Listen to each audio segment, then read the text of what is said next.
avocats sont perçus un peu, vous le savez, comme le diable dans le public.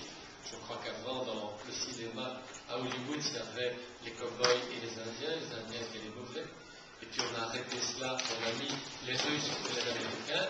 Et aujourd'hui, dans l'imagerie d'Hollywood, il y a les bons et les mauvais. Les avocats sont souvent assimilés aux mauvais et on voit toute une série télévisée sur certaines des affaires. Je crois qu'il faut dépasser cette dichotomie aujourd'hui.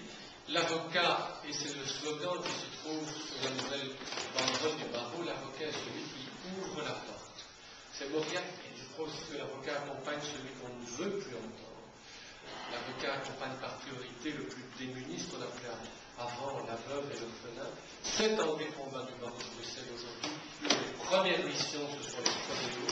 Vous savez qu'à Bruxelles, sur 1 million d'habitants, il y a 20% de la population qui est dans les catégories de bénéficier du prodéo.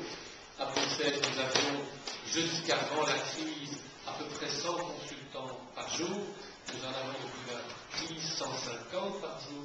Nous avons ouvert 40 000 nouveaux dossiers l'année dernière. Ça veut dire que c'est une PME très importante et sur laquelle je suis très attentif au niveau de la qualité des services. Donc le but était vraiment de montrer cette dimension au niveau du métier, au niveau des origines des gens qui font ce métier.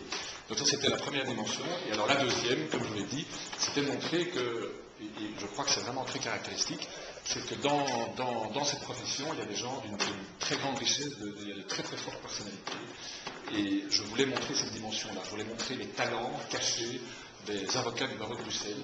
Et donc j'ai essayé de les prendre en photo, donc certains dans leur métier, mais d'autres dans l'exercice de cette passion, dans l'exercice de cette autre activité.